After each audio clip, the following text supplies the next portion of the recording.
नमस्कार दोस्तों, मैं डॉक्टर सिद्धार्थ तुर्कर, आपका कैंसर एक्सपर्ट। आज फिर मैं आपके लिए कैंसर से जुड़ी कुछ महत्वपूर्ण जानकारी लेकर आया हूं। तो जैसे कि पिछले वीडियो में हमने ये डिस्कस किया कि कैंसर के ट्रीटमेंट में जब हम स्टेजिंग करते हैं उससे हम क्यूरेटिव और पैलेटिव इंटेंट को डिसाइड करते हैं। अब हम ये समझना चाहेंगे कि पैलेटिव केयर क्या होता है। तो पैलेटिव इंटेंट और पैलेटिव केयर में क्या डिफरेंस होता है। तो देखिए, जब हम ट्रीटमेंट कर रहे होते हैं तो पैलेटिव इंटेंट का डिसाइड होना मतलब ये होता है कि हम डिसीज को पूरी तरह ठीक नहीं कर रहे हैं, हम उसकी क्वालिटी ऑफ लाइफ को प्रिजर्व करके ज्यादा से ज्यादा आयु को बढ़ा सके। वहीं पैलेटिव केयर का मतलब ये होता है कि ऐसी दवाइयां जो कि कैंसर को ट्रीट नहीं कर रही है बट कैंसर से होने वाली तकलीफों को कम से कम रखे हुए ताकि एक प्रोडक्टिव लाइफ उस मरीज को दी जा सके। तो मैंने जैसे पिछले वीडियो में ये बताया कि एक बार बीमारी अगर स्टेज 4 हो जाती है तो कुछ कैंसर्स में ये पूरी तरह ठीक नहीं हो सकती। ऐसे केसेस में हम पैलेटिव इंटेंट से कैंसर डायरेक्टेड ट्रीटमेंट करते हैं,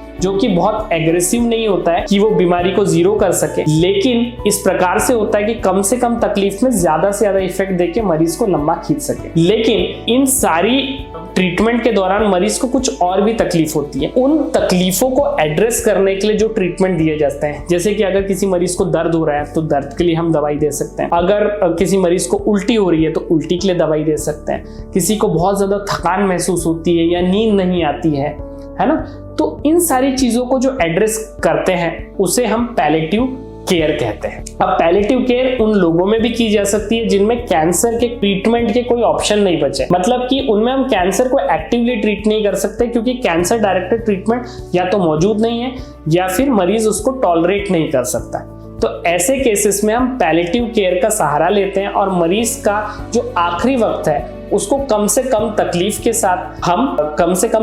साथ रखने की पूरी कोशिश की जाती है। जो कैंसर रिलेटेड फटीग होता है, मतलब कि जो थकान महसूस होती है कई बार कैंसर के मरीजों को, तो इसको हम क्या पूरी तरह ठीक कर सकते हैं पैलेटिव केयर ट्रीटमेंट के द्वारा। तो देखिए, कोई भी सिम्टम को 100% जीरो करना तो डिफिकल्ट होता है।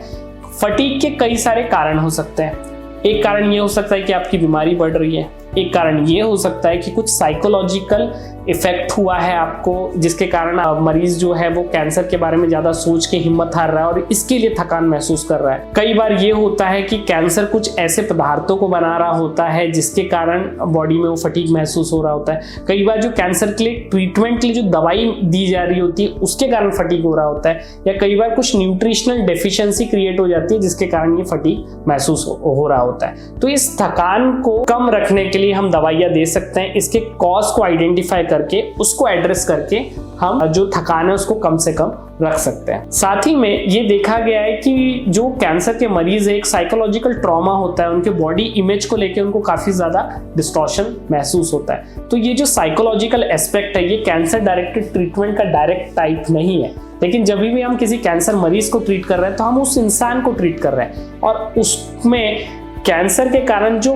मानसिक या साइकोलॉजिकल प्रॉब्लम्स भी जो हो रहे हैं उसको भी एड्रेस करना बहुत जरूरी हो जाता है। तो यही पैलेटिव केयर के जो एक्सपर्ट्स होते हैं वो इन चीजों को भी एड्रेस करते हैं। मरीज के अंदर जो अनिश्चितताएं हैं, साथ ही उसके जो रिलेटिव्स है उनके जो डर है उसको एड्रेस किया जाता है ताकि जो उनका ट्रीटमेंट चल रहा है उसको वो पॉजिटिवली ले सके। अगर उनका कैंसर डायरेक्टेड ट्रीटमेंट नहीं भी हो पा रहा है तो भी उनके जो लाइफ के एक्सपेक्टेशंस है उनको पूरा करके उनके लाइफ को एक दिशा दी जा सके। आज के लिए बस इतना ही। धन्यवाद।